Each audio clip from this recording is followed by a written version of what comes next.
Ni insyaAllah kita muka surat 113, solat sunat 2 rakaat di masjid ketika pulang daripada perjalanan. InsyaAllah. Silakan Ustaz.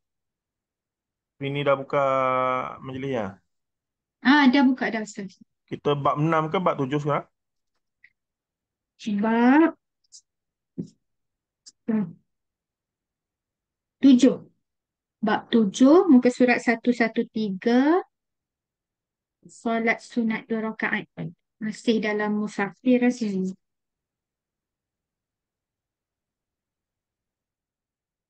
Bismillahirrahmanirrahim. Assalamualaikum warahmatullahi taala wabarakatuh.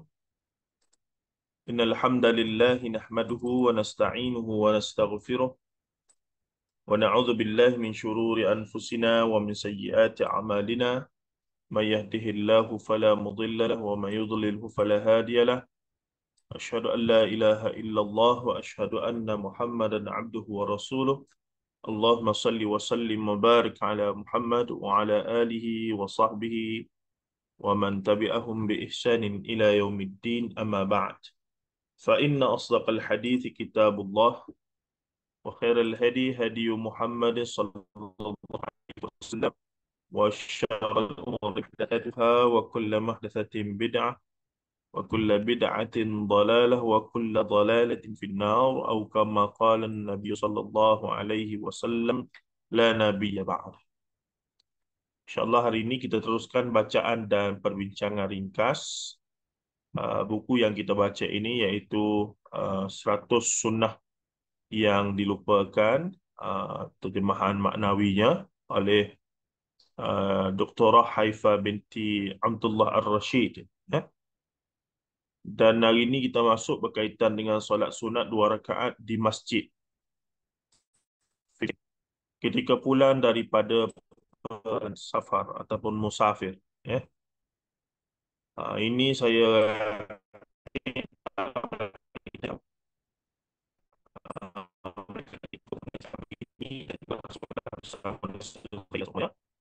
baik kita berkaitan dengan fiqh solat sunat. Ni bukan saja kita yang awam ni tak tahu. Saya yakin sebahagian asatizah pun tak tahu. eh? Apabila tak tahu, macam mana kita nak kata pernah amal? Baik. Kalau kalau nak tahu, kata tahu tak tahu, kena tanyalah.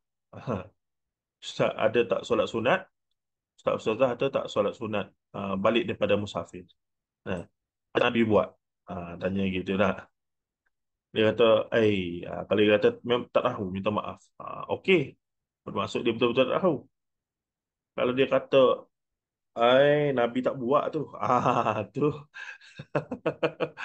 Itu kita kata, yakin sangat tu. Mana? Baiklah, dah apalah kita tengok. Amalan ini ditunjukkan oleh dua hadis yang berikut. Ah, Pertama, daripada Jabir bin Abdullah ataupun Jabir bin Abdullah Al-Ansari, katanya, ishtara ishtara minnan Nabiy sallallahu alaihi wasallam bi'iran falamma qadima al-baninata amarani an atiyal masjid fa usall rak'atain. Rasulullah sallallahu alaihi wasallam membeli unta daripada aku, kata Jabir bin Abdullah Al-Ansari. Ketika baginda tiba di Madinah, baginda menyuruhku supaya datang ke masjid dan aku solat 2 rakaat. Itu daripada Jabir bin Abdullah Al-Ansari. Dalam periwayatan lain, kharajtu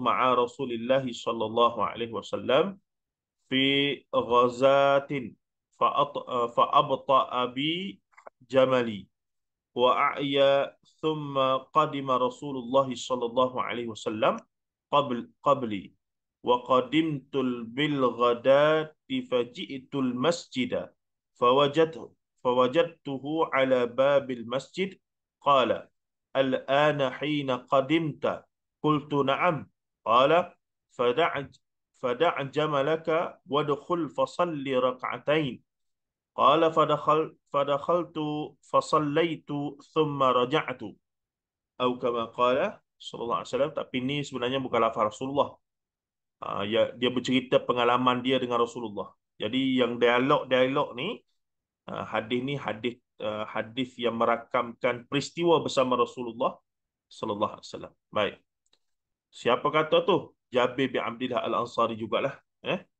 Dia kata aku berangkat, kharajtu, faraja, pergilah, berjalan keluar, memulakan perjalanan. Aku berangkat bersama Rasulullah SAW dalam sebuah peperangan. Fi ghazatin, ghazwah peperangan. Rupanya kenderaanku, tungganganku lebih tepat sebenarnya. Kenderaan tu betul lah tu. Tunggangan mereka tu kenderaan mereka lah. Rupanya kenderaanku membuatku terlambat sehingga aku keletihan. Rasulullah sallallahu alaihi wasallam tiba sebelumku dan aku datang keesokan harinya. Oi, sehari semalam dia punya tertinggal dia. Kemudian aku terus datang ke masjid dan aku melihat baginda berada di pintu masjid dan bertanya, "Ah, engkau baru tiba sekarang?" Aku menjawab, kata Jabir bin Abdullah Ansari, "Ya, na'am." Nabi berkata, "Tinggalkan untamu, masuklah dan solatlah 2 rakaat." Kata Jabir, aku pun masuk dan salat, kemudian aku pulang ke rumah. Ni. Cerita ni cerita Jabir cerita, dia keluar berperang dengan Rasulullah dan bila balik, dia tertinggal 1 hari. Sampai-sampai tu, Rasulullah tanya, baru sampai ke? Ya, baru sampai. Dia kata, pergi solat 2 rakaat dulu. Gitulah. Eh? Ada riwayat Al-Bukhari, nombor 3089, 3090. Riwayat Muslim pun ada 715 dan Abu Daud nombor 3347. Baik. Untuk hadis yang sama tapi dengan redaksi atau riwayat lain. Hadis yang sama. Hadis yang sama tu maksudnya konteks hadis yang sama lah. Baik, hadis yang kedua daripada Ka'ab bin Malik radhiyallahu anhu, dia berkata anna Nabiy sallallahu alaihi wasallam kana idza qadima min safarin duhan dakhala al-masjid fasalla raka'ataini qabla an yajlisa. Apabila Rasulullah SAW tiba daripada perjalanan ketika duha, balik daripada peperang ke apa semua tu gini, waktu duha, baginda terus masuk ke masjid dan solat 2 rakaat sebelum duduk. Mungkin di sini akan ada ulama, kalau kita baca syarah, ada ulama kata tu solat duha. Mungkin juga akan kata tu solat tahiyatul masjid, dan pelbagai lagi pandangan lah. Baik, dalam lafaz Muslim, tapi tidak datang teksnya, Rasulullah SAW tidak pernah tiba daripada suatu perjalanan selain waktu siang ketika duha. Juga apabila tiba, baginda terus ke masjid dan solat 2 rakaat, kemudian baginda duduk. Hadis riwayat Abu Daud nombor 3781. Imam Bukhari menghuraikan 2 hadis di atas dengan ucapannya yang berjudul bab solat jika tiba dari perjalanan. Oh, Imam Bukhari jadikan ia satu bab yang khusus. Bermaksud itu satu perhatian yang khusus lah. Satu benda yang khusus itu. Diamalkan itu. Baik. Kak Ajra tanya, boleh gabung ke tu duha tahiyatul masjid solat balik musafir? Maksudnya 2 rakaat tu qada semua. Oh, bukan qada. Gabung semua niat ya. Wallahu alam. Saya tak berani jawab saya tak berani jawab. Tapi dalam konteks ni, uh, dalam konteks hadis yang baru kita baca ni, tanpa kita lihat syarah, secara zahirnya mengisyaratkan apa nama solat itu berdasarkan tajuk ni yang kita bincang ni, solat itu solat balik daripada musafir lah. Sepatutnya kalau ikut perbincangan lain, terlebih dahulu dah masuk masjid, tahiyatul masjid lah dulu. Lepas tu barulah solat zuhar. Kemudian kalau nak solat apa nama balik musafir ni, lain ceritanya pula. Tapi dalam kes ini, solat-solat lain tidak diberitahu secara khusus. Tapi Rasulullah solat 2 rakaat dan duduk. Dan solat itu pun tidak dinamakan, kalau nak lafaz niat lagu mana tu? Usalli raja'atu minal safar. Rakaat ini kan lagu mana? Payah juga nak lafaz niat tu. Kalau yang lafaz niat payah tu. Okey. Baik, kemudiannya Al-Hafiz Ibnu Hajar Al-Asqalani rahimahullah mengatakan makna hadis tersebut sesuai seperti yang dihuraikan oleh Bukhari, sebagaimana yang disebut oleh Fathul Bari lah. Menurut Imam Nawawi, dalam syarah Sahih Muslim, hadis ini mempunyai penjelasan tentang solat sunat 2 rakaat bagi orang yang baru tiba dari perjalanannya di masjid. Imam Nawawi cenderung kata tu solat khas. Macam ada solat sunat khas ya. Solat sunat syukur ke apa, wallahu alam. Tapi itulah orang kita ni dia akan kreatif, dia bagi nama macam-macam nanti tu. Tapi ni solat sunat ialah balik daripada safar. Mungkin solat sunat mutlak saja. Sholli lillahi ta'ala lah. Solat ini diniatkan kerana baru saja tiba setelah melakukan perjalanan, bukan diniatkan tahiyatul masjid. Nah, terdapat banyak lagi hadis yang secara terang menjelaskan hal yang saya sebutkan. Jadi, tidaklah tahiyatul masjid, tapi memang solat sunat balik daripada safar. Ini kata Imam Nawawi. Begitu juga Al-Hafiz Ibn Hajar. Al-Imam Ibn Qayyim rahimahullah, murid kepada Syekhul Islam Ibn Taymiyah, menjelaskan dalam kitab dia Zadul Ma'ad, jilid ketiga muka surat 57, ketika beliau menyimpulkan beberapa pengajaran daripada hadis di atas, disunatkan bagi orang yang tiba dari perjalanan untuk memasuki negerinya dalam keadaan berwuduk. Pula tambah lagi, sebab dalam isyarat hadis tadi Rasulullah sapa tu terus solat. Maksudnya adalah sudah dalam keadaan berwuduk. Tapi Rasulullah ni mana pernah putus wuduk ya. Memang sentiasa berwuduk. Itu satu hal pula. Tapi dalam kes ini, Al-Imam Ibn Qayyim Al-Jauziyah cenderung untuk menyatakan menjadi sunat kita balik ni, kalau orang pergi musafir naik haji tu, sebelum landing di KLIA tu, ambil wuduk dulu atas kapal terbang. Gitulah kalau nak kiyah pada hari ni ya.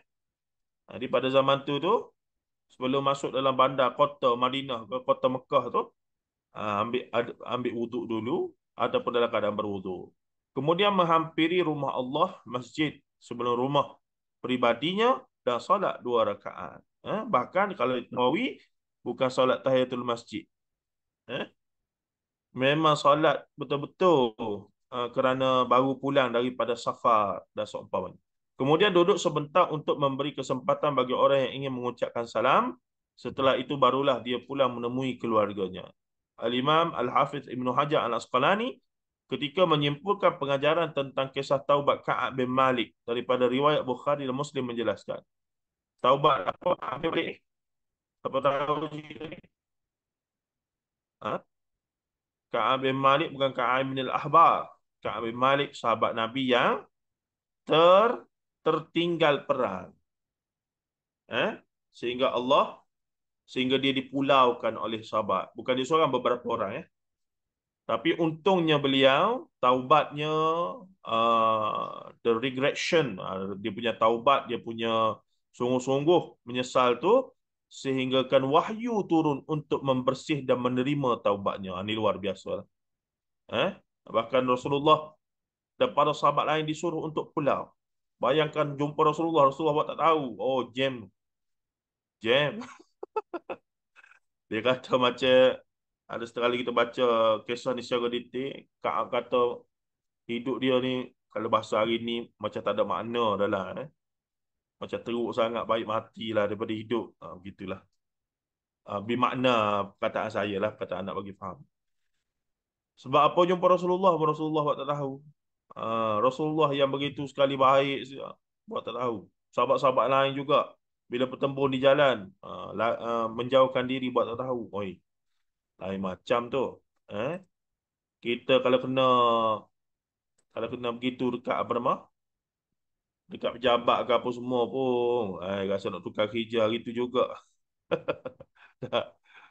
Baik. Ini cerita. Tapi ya akhirnya dalam masa berapa minggu, Kak Lina? Dua minggu ke 3 minggu ya? Ke bulan-bulan? Kena tengok detail. Bulan juga kan? Bulan.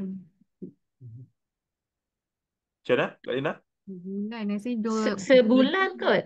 2 minggu. Rasanya bulan-bulan juga. Sebulan ke 2 bulan ke. Apalah, nanti perinciannya kena tengok balik kisah ni lah. Lama lah juga. Nak boleh ke apa keadaannya seperti sedia kala ya. Baik. Hadis tersebut mempunyai kefahaman bahawa orang yang tiba dari perjalanan disunatkan dalam keadaan berwuduk singgah di masjid terlebih dahulu sebelum rumahnya untuk salat. Setelah itu hendaklah dia duduk supaya memberi kesempatan bagi mereka yang ingin mengucapkan salam. Hadis riwayat Bukhari dan Muslim. Menurut Syekh Utsaimin, Muhammad bin Saleh Al-Utsaimin rahimahullah, dalam fatwanya jilid ke-14 muka surat 289, seseorang yang tiba ke negerinya disunatkan, ataupun lebih tepat, lebih khusus adalah kota. Kalau hari ni kita kata apa dia ya? Dia punya qaryah, kampung, apa kita panggil? Tempat dia bermustautin ya. Disunatkan memasuki masjid terlebih dahulu untuk solat 2 rakaat sebelum masuki rumahnya. Ini kerana Nabi SAW melakukan demikian sekaligus memerintahkannya kepada siapa tadi? Jabir bin Abdullah Al-Ansari dan Ka'ab bin Malik radhiyallahu anhu. Kisah ini disebut dalam kisah Jabir berkenaan jual beli unta yang terkenal, iaitu ketika dia tiba di Madinah, Nabi SAW berkata, apakah engkau telah ke masjid untuk salat? Jabir menjawab, belum. Rasulullah SAW meneruskan, masuklah dan solatlah. Oleh itu disyariatkan kepada seseorang apabila tiba di negerinya, hendaklah dia singgah di masjid dan solat 2 rakaat. Apabila Rasulullah SAW tiba daripada perjalanan ketika duha, baginda terus masuk ke masjid dan solat 2 rakaat sebelum duduk. Maka mungkin ada setengah pandangan kata, oh, hal ini hanya applicable jika kita sampai ke kampung tempat kita mau stautin pada waktu duha saja. Ini agak literal lah, agak zahiri. Mungkin benar. Oh, kalau waktu lepas zuhur tak payahlah, lepas asar tak payah, malam apatah lagi. Ya, mungkin waktu duha saja. Mungkin ada yang berpandangan begitulah. Ya. Tapi secara umum, daripada Ibnu Hajarnya, daripada Imam Nawawinya, daripada penama Ibnu Qayyim Jauziyah rahimahullah dan Syekh Muhammad bin Shalih Al-Utsaimin, semuanya berpandangan antara sunnah kita dalam bab ini adalah balik saja daripada perjalanan, singgah nak dekat sampai kat rumah, singgah di masjid, solat sunat 2 rakaat. Ya. Waktunya ialah memang dalam hadis sebut duha, secara jelas duha, tapi setakat yang kita baca penjelasan daripada ulama-ulama ni, tidaklah amalan itu dikhususkan untuk waktu duha sahaja. Ya. Cuma kalau dah sampai orang tengah solat benda lain apa semua tu, janganlah orang tengah solat zuhur kita duk solat sunat tu pula. Solatlah zuhur tu dulu. Maksudnya begitu ya. Tengok kesesuaian. Baik. Wallahu a'lam. Seterusnya, khatib memberi isyarat dengan jari telunjuk ketika berdoa. Masa bila ni? Bila sebut khatib, biasanya masa ini. Masa Solat Jumaat. hari Jumaat. Hari Jumaat. Memberi isyarat dengan jari telunjuk ketika berdoa. Masa bila doa ni? Itu ada perbincangan sama ada ketika dibacakan doa, Allahumma natawassalu ilaika binabiyyikal amin wa natawassalu bi asma'ikal husna. Itu doa tawassul dengan, dalam teks khutbah Selangor ada doa bertawassul dengan Rasulullah. Allahumma inna nas'aluka wa natawassalu ilaika binabiyyikal amin. Ya Allah, sesungguhnya kami bertawassul dengan nabimu. Jadi ada setengah ustaz-ustaz kita ni wa natawassalu kemudian doa itu akan ditambah, boleh tengok teks pun ada teks digital kan. Kemudian dia akan tambahlah wa natawassalu ikal bimikal amin bi asma'ikal husna. Yang tu okey, bi asma'ikal husna ya. Jadi ada setengah ustaz kita ni dia skip. Allahumma inna wa natawassalu ilaika binabiyyikal amin tu dia terus skip. Allahumma inna nas'aluka wa natawassalu ilaika bi asma'ikal husna. Dia skip wa binabiyyikal amin, dia skip lah. Wallahu alam kenapa, tapi saya perasanlah kita dengar ayat ni. Sebab kita dulu duk baca khutbah, jadi teks tu memang kita duk baca lah selalu ya. Ke saya yang skip tu, tak tahulah, tengok balik macam mana. Imarah pernah melihat Bishr bin Marwan di atas mimbar mengangkat kedua tangannya. Rasa tak puas hati. Marilah kita tengok sekejap. Apa nama? Khutbah Sangor. Jais. Khutbah.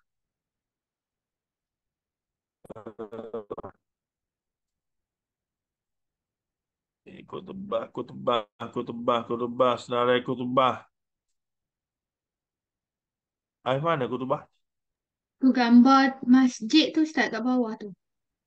Masjid Gambar. Kubah Raya. Okey. Tu.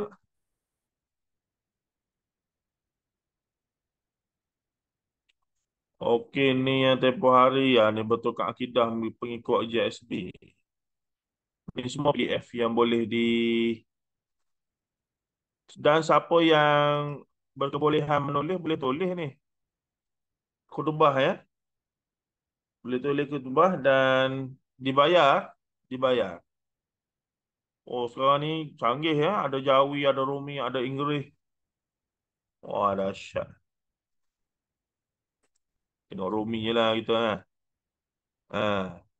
Kukuhkan ikatan perkahwinan, elakkan perceraian. Adalah format dia. Ni selawat apa semua dulu. Bla bla bla bla.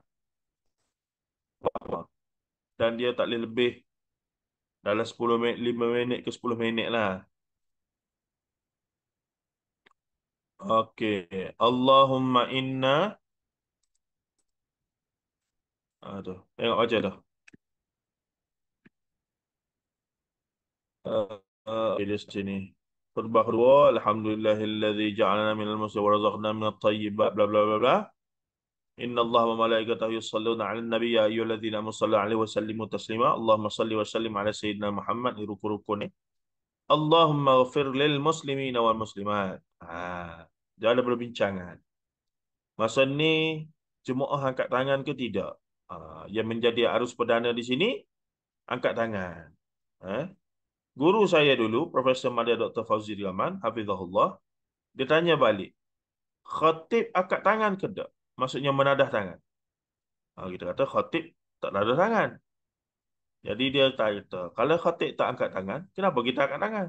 Pula. Jadi, tapi semua majoriti angkat tangan. Tak ada isu lah sebab doa kan. Tu. Cuma yang saya nak tunjuk ni, Allahumma inna nas'aluka wa natawassalu ilaika binabiyyikal amin. Wa natawassalu ilaika. Bertawassul kepadamu lah. Iaitu Nabi kami yang Al-Amin, yang paling amanah ni. Wa nas'aluka, dan kami mohon kepadamu. Wa nas'aluka bi asma'ikal husna, dengan nama Allah yang indah-indah, yang cantik itu, yang sempurna itu. Wa sifatikal azma, dan sifat-sifatnya yang sifat-sifatmu yang agung. Antahfadha bi'aini inayatika rabbaniyah. Okey. Jadi ada setengah ustaz-ustaz kita ni, dia baca Allahumma inna nas'aluka wa natawassalu ilaika bi asma'ikal husna. Dia tak baca. Dia tak baca ni. Bi nabiyyikal amin ni. Wa natawassalu ilaika bi asma'ikal husna.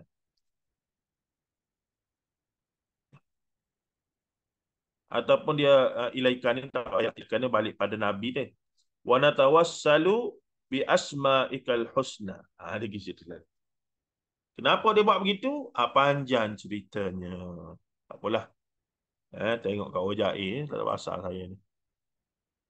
Panjang pula ceritanya. Okey. Ini Kaih tulis. Apa tu? Apa tu Kak Liza? Ini Kaih tulis.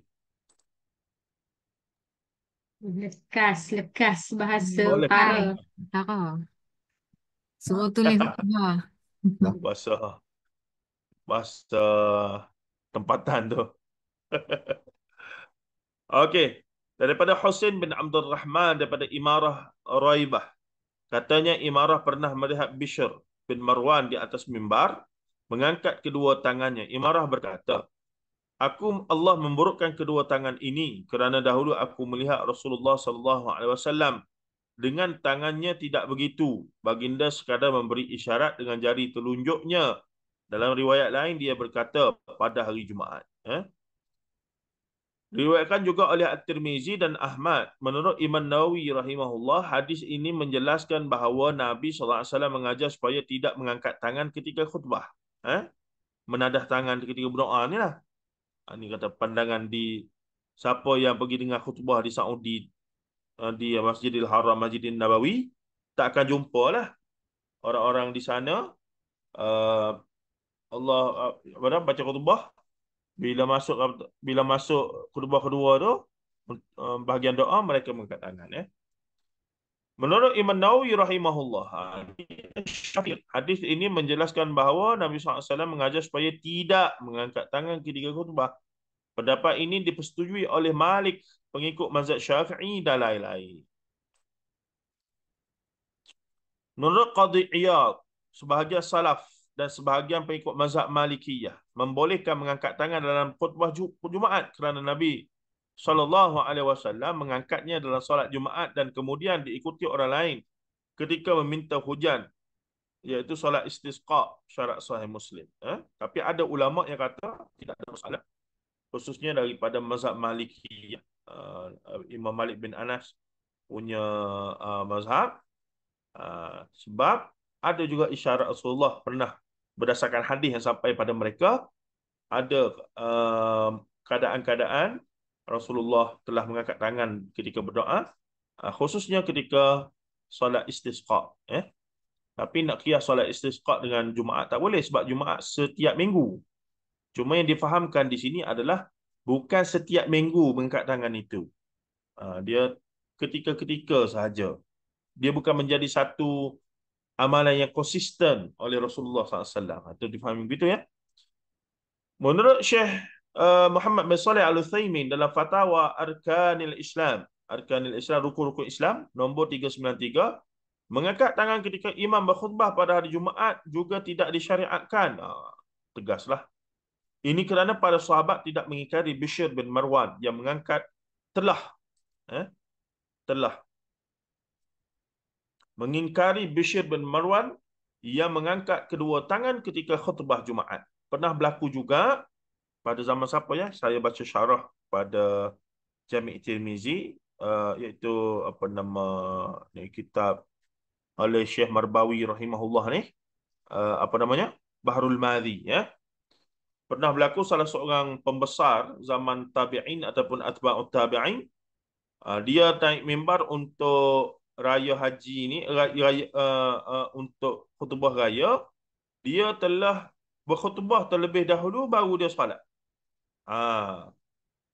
Jadi ketika dia berkhutbah tu, ada orang lain yang bangkit dan mengingkari beliau dengan tegas menyatakan, mafhumnya, sesungguhnya kami tak pernah tahu perkara ini dibuat pada zaman Rasulullah, iaitu khutbah dulu baru solat. Sebab yang Rasulullah buat adalah solat dulu baru khutbah. Jadi mungkin kaedahnya apa salahnya? Kaedahnya apa salahnya? Khutbah juga, raja juga. Sebab tu dalam agama ni kaedah apa salahnya tak boleh pakai. Kaedahnya adalah Nabi buat ke tidak? Itu soalan asasnya. Nabi buat ke tidak? Saya syorkan ibu-ibu sekalian yang masih bekerja dan ataupun yang tak bekerja sekalipun, kalau ada perjalanan panjang bersama anak suami isteri untuk menonton siri Keluar Sekejap, KJ, pemenang anugerah penyampai radio tersohor ABPH, ya, dengan Dr. Mazhar. Bukan KJ tu penting, Dr. Mazhar tu penting ya. Jangan kata saya tak tahu, saya tahu je. Apa nama kerja? YouTube. Apa tajuknya? Keluar Sekejap.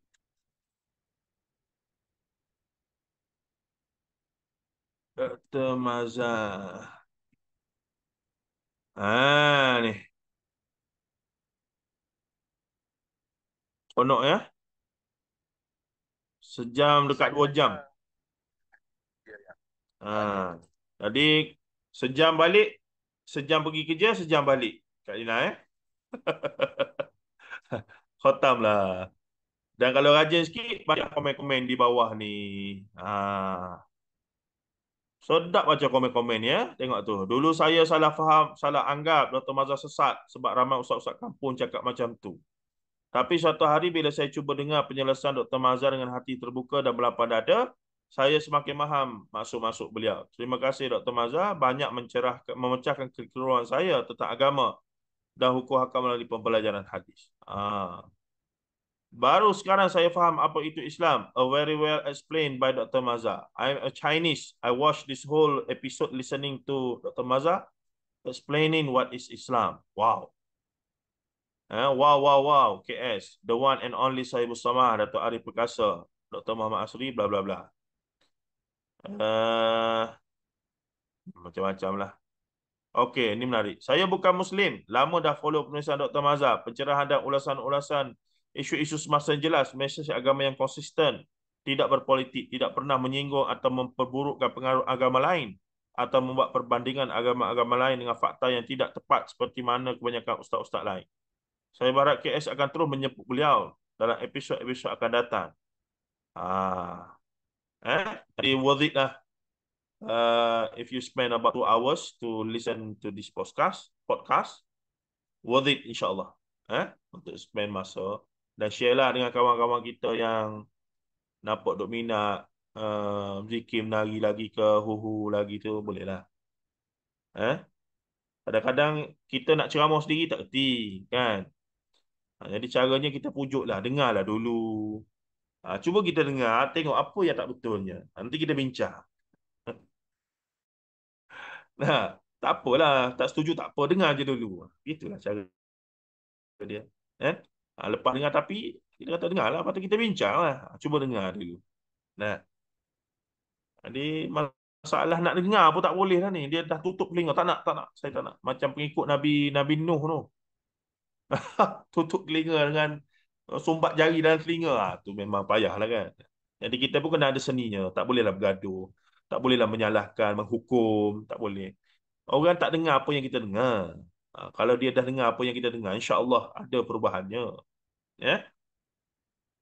Baik, katanya lagi, perbuatan tersebut hanya dikecualikan ketika solat istisqa, iaitu mengangkat tangan berdoa kerana ada dalil sahih daripada Nabi SAW bahawa baginda mengangkat kedua tangan untuk meminta hujan kepada Allah Ta'ala. Peristiwa ini terjadi ketika hari Jumaat dan para pengikut mengangkat kedua tangannya bersama baginda. Selain daripada itu, tidak boleh mengangkat kedua tangan ketika doa dalam khutbah Jumaat. Ini pegangan rasmi Saudi lah yang bermazhab Hambali. Adapun di Malaysia, kita cenderung kepada semacam mazhab Maliki tadi, dibenarkan untuk mengangkat tangan ketika doa dibaca dalam khutbah. Ya. Baik. Daripada Ma'mar, dia pernah bertanya kepada Az-Zuhri berkenaan orang-orang yang menghadap imam ketika Jumaat, maka beliau menjawab, itulah yang dilakukan oleh para sahabat. Abdul Razak Al-Musannaf. Daripada Sya'bi, Syuraih menghadap imam semasa khutbah pada hari Jumaat dan dia tidak berkata apa-apa. Hadis riwayat Abdul Razak, Ibn Abi Shaybah dan seumpamanya. Imam Al-Bukhari sebagaimana penjelasan dalam Fathul Bari menulis bab imam menghadap jamaah dan sebaliknya jamaah menghadap imam ketika khutbah. Sebagaimana Ibnu Umar dan Anas bin Malik radhiyallahu anhuma menghadap imam. Kemudian Al-Bukhari meriwayatkan hadis nombor 921 daripada Abu Sa'id Al-Khudri radhiyallahu anhu katanya, Inna Nabiya sallallahu alaihi wasallam jalasa dhata yaumin 'ala al-minbar wa jalasna haulahu. Suatu hari Ustaz Nabi SAW terskip duduk di page. atas mimbar. Ya? Ada page terlepas ni Ustaz. Oh ya. Uh-uh. 117 120. 3 muka surat lebih. 3 muka surat lebih ni. Teknikal.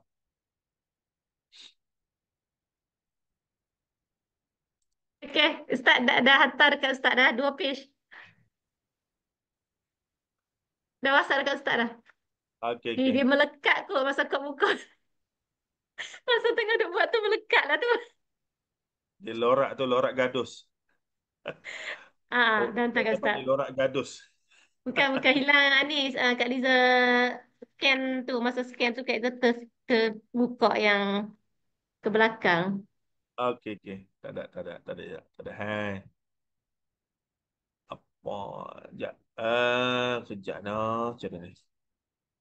Koring mana pula ni? Jangan. Jangan dikoring-koringkan.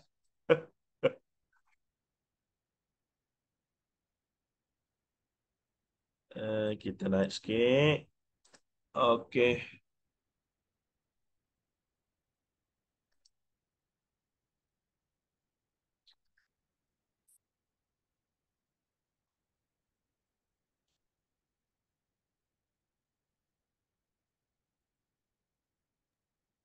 Page 118 Ustaz. Kak hantar dalam ni picture-nya, JPEG-nya. Satu berapa lah? Ah. Ustaz tengah share ke? Tak nampak Ustaz. Cik Albani eh? Tak, Share tak share? Ustaz tak share lagi. Tak Ni Ah, share. sekarang nampak 117. Ini ya? Menurut Syekh Albani. Ya, ya.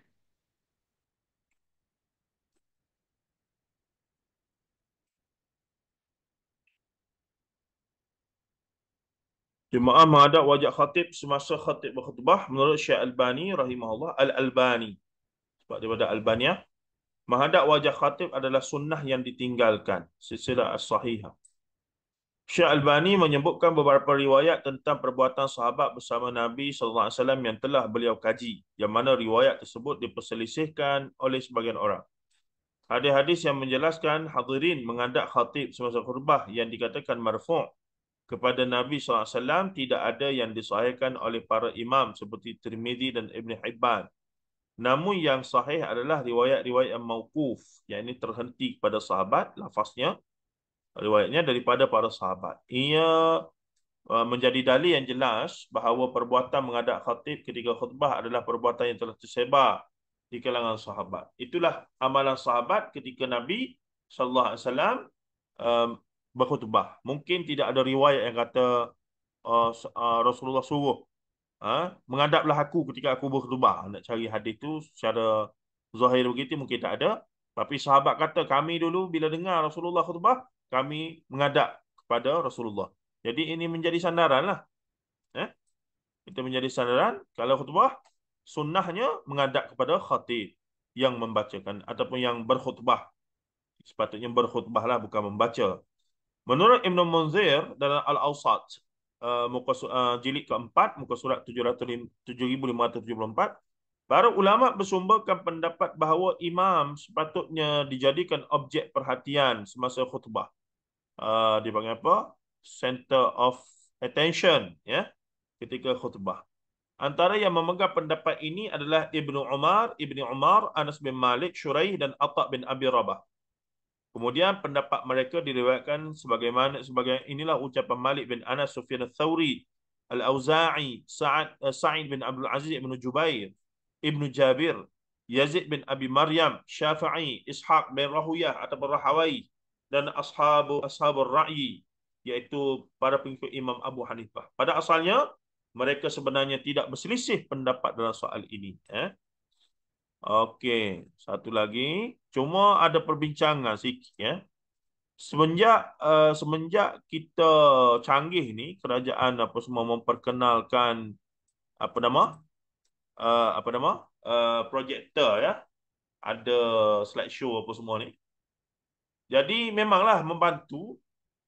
Jadi memang mengantuk tidur macam saya ni. Bila ada slideshow tu, kita melihatlah pada slideshow tu kan. Kita membaca. Dan masa yang sama khatib membaca. Khatib membaca teks khutbah, kita duk tengok slide yang bergerak itu. Masa saya di wilayah ataupun di Selangor, tak adalah. Di Selangor tak ramai yang buat. Tapi di wilayah memang ditrain untuk Bilal akan kontrol lah yang mana imam baca dia. Jadi siapa yang pernah tanya saya, seorang sahabat ni, dia kata bila khutbah dibacakan, arahan Rasulullah adalah untuk dengar, bukannya melihat ataupun membaca. Sebab nanti jadi isu di wilayah dulu, dia punya teks tidak ada bahasa Melayu, dia Jawi. Jadi bila Jawi ni, Jawi baru punya sistem ejaan, dia tak sama dengan Jawi lama. Jawi lama tu dia banyak macam Arab lah sikit, dia punya cara eja tu, kan? Jadi fakultai imam-imam tua ni, dia uh, imam-imam tua ni kadang-kadang dia tak baca terlebih dahulu, dia tak semak terlebih dahulu, dia naik tu 2 minit nak naik baru dia ambil teks khutbah tu. Dia pun baca atas mimbar. Tu tergagap. Uh, di universiti terdapat paku lantai. Sudah. Dah. Macam-macam lah. Itu. Dan memang betul. Memang real. Pernah jadi pada saya pun.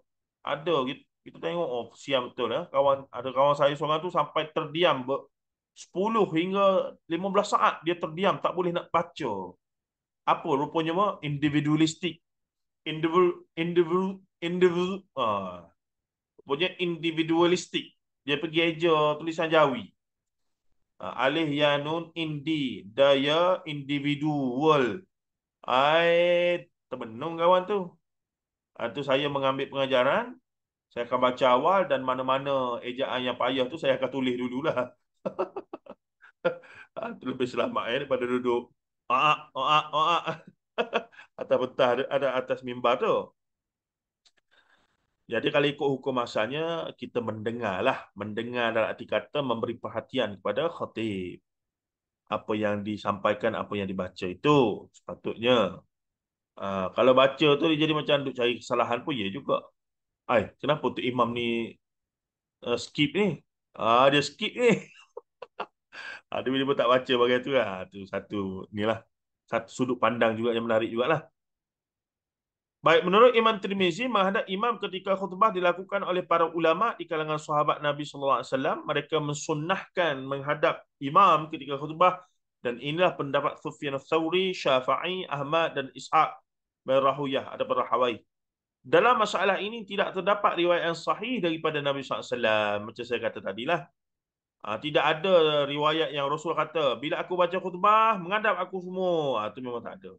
Tapi dah sudut praktis, sahabat kata kami bila dengar Rasulullah khutbah, kami menghadap pada Rasulullah. Itu memadailah.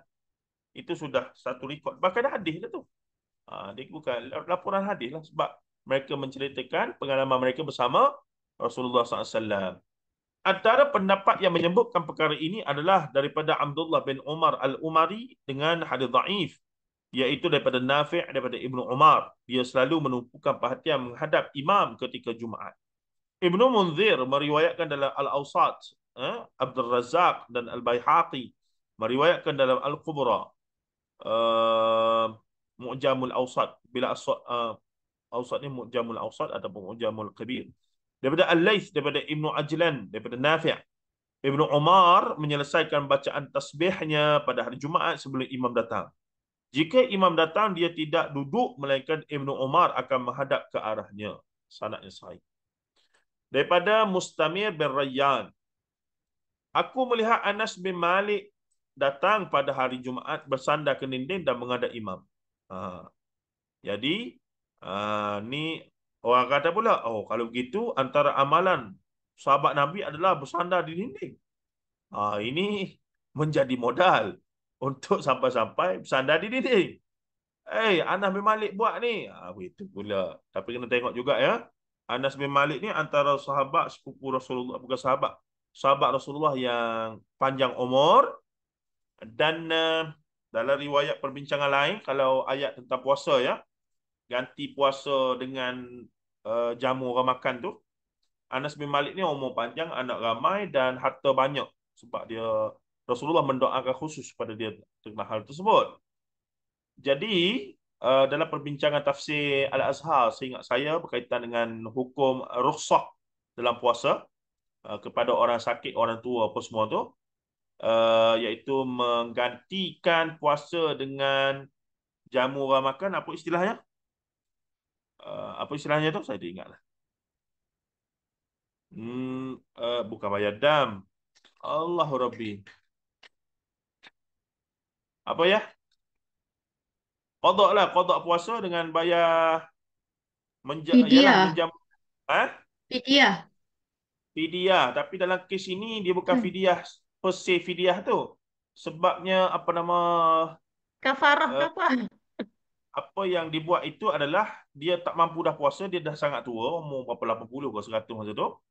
Dia just jamu je 30 orang makan untuk menggantikan 30 hari dia berpuasa tu. Dah fidyah lah kan? Fidyah lah.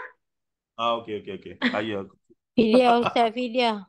Boleh buat macam cuma tu Ustaz? macam dalam kes itu Anas bin Malik buat sekaligus. Boleh? Wallahu alam, dalam kes itu dia amalkan, tapi dari sudut fatwa dan amalan biasa, saya tak berani kata boleh ke tidak lah. Cuma saya nak Okey. kata, saya baca dalam tafsir Al-Azhar, dalam bab, sebab Anas cerita Anas bin Malik ni. Jadi saya nak kaitkan, bila dia pergi masjid, dia kata bersandar ni, kena tengoklah umurnya juga. Barangkali masa dia cerita ni, masa sahabat duk cerita ni, Mustamir bin Rayyan ni, kena tahu dia ni tabi'in ataupun tabi'ut tabi'in. Tapi kalau dia tengok Anas bin Malik, maksudnya dia siapa? Anas bin Malik sahabat, dia adalah tabi'in lah. Dia tak sempat jumpa Rasulullah kan. Jadi mungkin yang dia maksudkan begitu adalah ketika Anas bin Malik dah tua. Jadi kalau kata ada budak, ada siapa-siapa mari duduk masjid dia bersandar. Kenapa tu? Ni sunnah sahabat. Anas bin Malik pun bila mari masjid bersandar di dinding. Ya awak umur berapa? 80 dah ke 100 dah ke? Tak. Anas bin Malik masa muda-muda tak adalah setiap kali dia pergi masjid duduk bersandar di dinding tu. Dia khawatiri ini jadi hujah pula ya. Baik, dikeluarkan oleh Ibnu Munzir dan Al-Awsat, Ibnu Abi Shaybah, dan disahihkan oleh Al-Hafiz dalam Fathul Bari. Wallahu a'lam.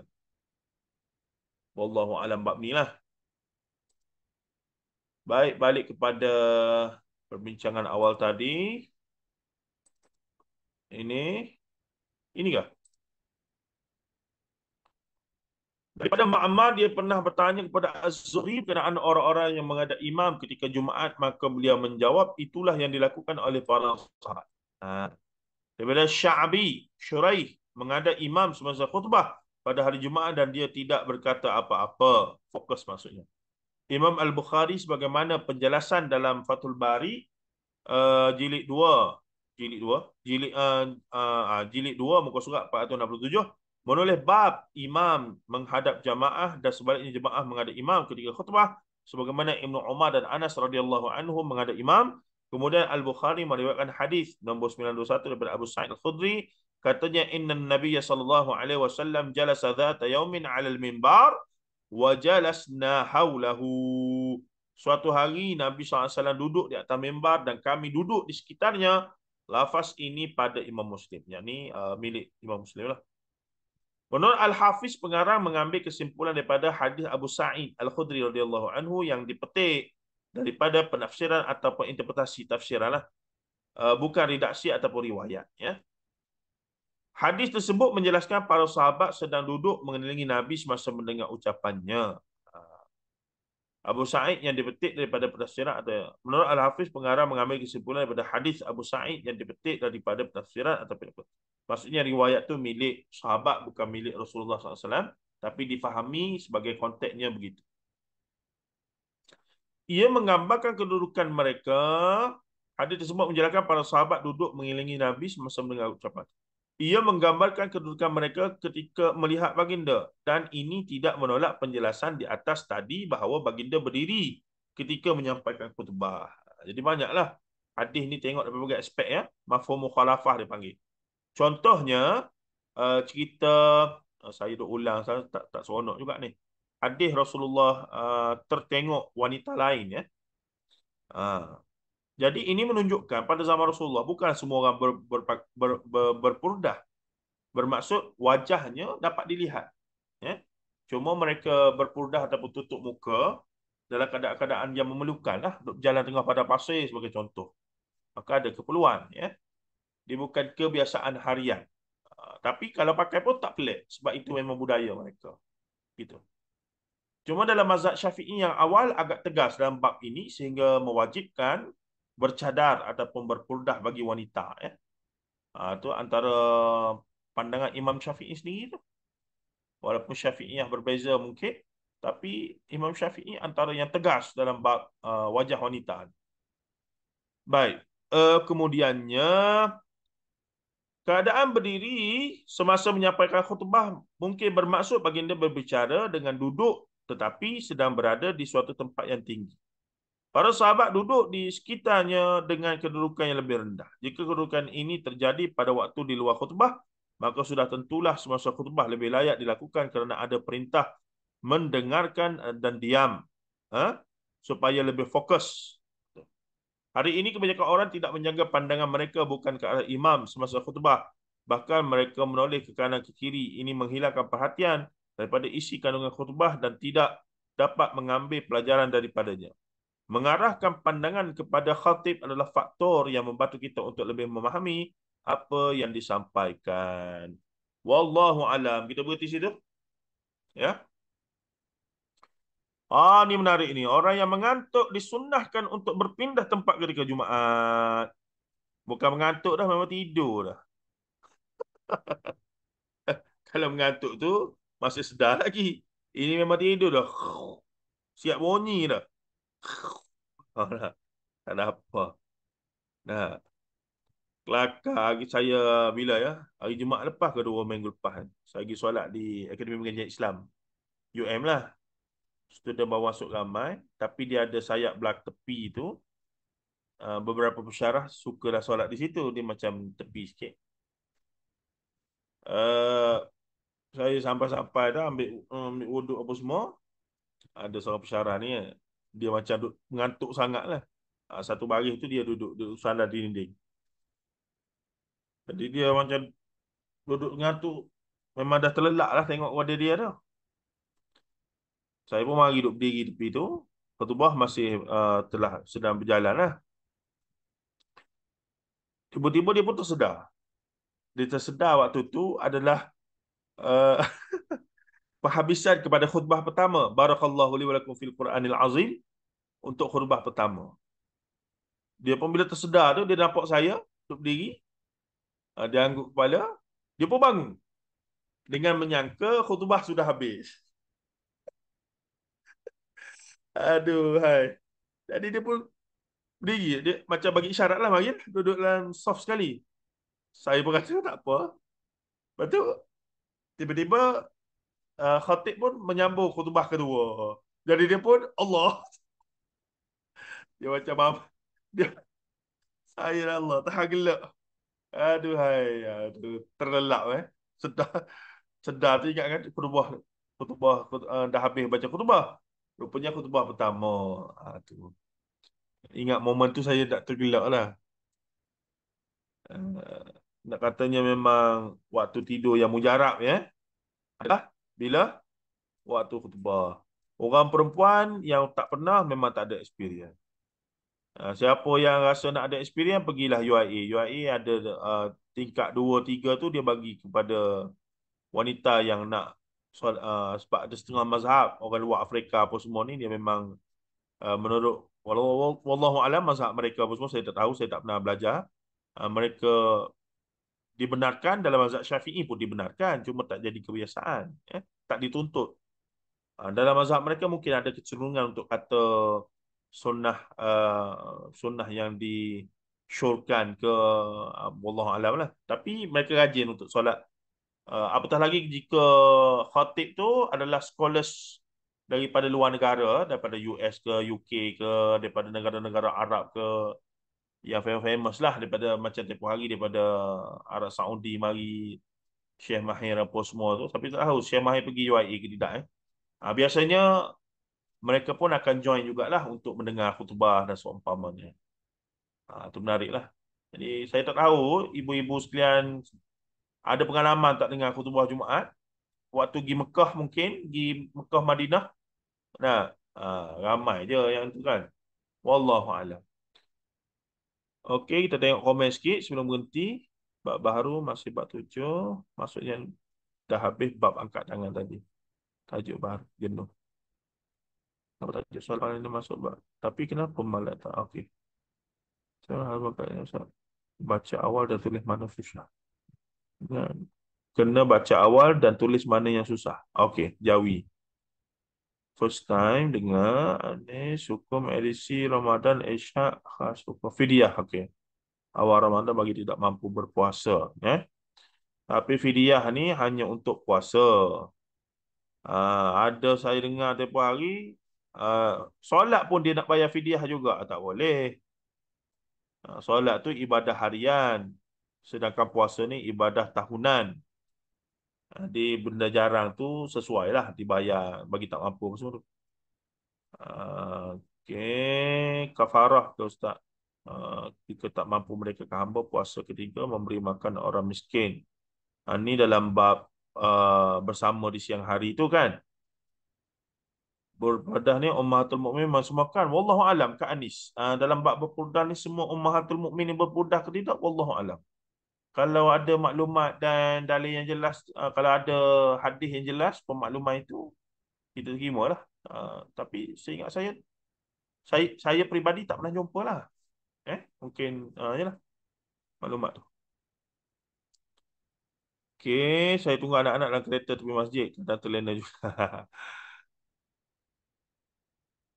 Pernah sekali je kat Mekah. Kak Liza pernah ada pengalaman, Faham tak faham nombor 2. Nah, yang penting experience the moment. Nah, experience the moment. Okeylah. Okey, kalau ada apa-apa kita khatamkan di sini. Sedang elok pukul 10. Dan saya syorkan untuk mendengar itulah rakaman keluar sekejap, sambil-sambil memandu buat kerja apa semua tu. Suami kita pun mungkin, suami masing-masing mungkin boleh dengar. Siapa yang minat KJ ke, tak minat KJ ke, yang pentingnya nak dengar Dr. Mazhar tu. Okey, kalau ada apa-apa, Kak Liza, Kak Fini. Yang soalan Puan Aisyah tu, kenapa tajuk-tajuk solat Jumaat dalam bab musafir tu, Ustaz ada komen? Kejap, mana tadi? 9:43 malam. Sebab tajuk bab 7 tentang solat musafir kan, tapi kenapa dalam bab ni ada solat tentang solat Jumaat juga? Wallahu alam, cara susunannya barangkali masih mungkin tak ada kaitan secara khusus, tapi yalah, kan kita sedang bincang sunnah-sunnah yang hampir dilupakan dan susunannya begitu. Untuk nak kata ada berkaitan secara khusus tu wallahu alam. Pengarang susun begitulah. Soalan di FB Ustaz nak tanya betul kalau ke burqa tu pakaian Sayyidatina Fatimah? Banyak video pendek yang menggambarkan hal itu berbau Syiah. Mereka macam duk bersenandung, duk puji-puji dan seumpamanya dan Allah.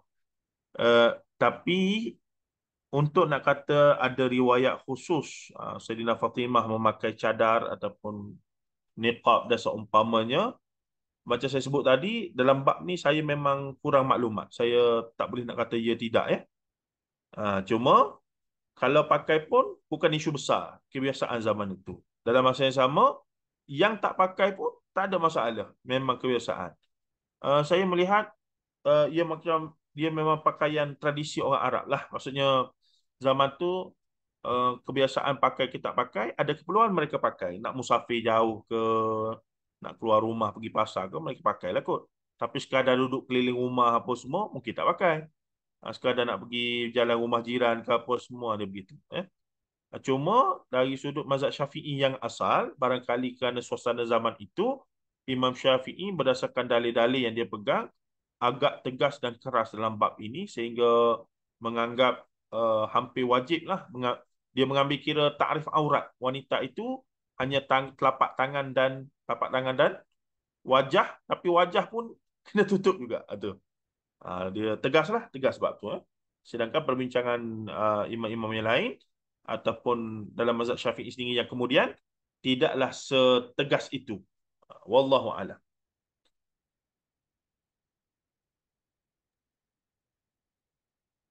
Baik, Alhamdulillah. Kak Lina komen tu cuma dalam surah Al-Ahzab ada perintah kepada isteri-isteri Nabi. Untuk Untuk tutup, menutup wajah. tutup semua. Nisa Nabi lah dalam tu surah Al-Ahzab. Siapa ingat? Tak dengar Kak Lina. Dalam surah Al-Ahzab tu rasanya disebut Nisa Nabi kan? Maksudnya perintah Apa ayatnya? Tak tutup ingat dah. keseluruhan tu kepada isteri-isteri Nabi lah. Kalau tengok tafsir, seingat saya ada tafsiran yang satu lagi menutup selain pada fizikalnya menutup Hmm. dari segi aurat apa semua, satu lagi menutup dari sudut maknawi pun ya juga. Oh. Menutup diri mereka daripada fitnah dan seumpamanya ya. Nanti kita tengok, boleh tanya Ustaz Zul lah tafsiran-tafsiran yang pelbagai tentang hal tersebut lah, insyaAllah.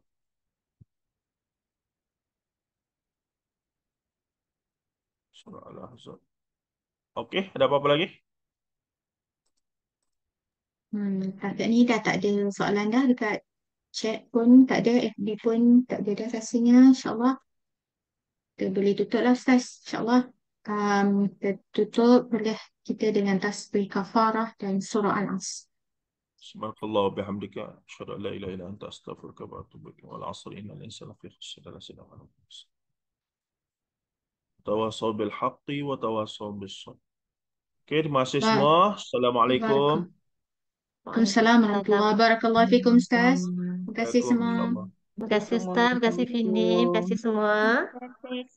Okay, InsyaAllah jumpa esok. Terima kasih. Assalamualaikum. Mohon doa ya. Ya Ustaz.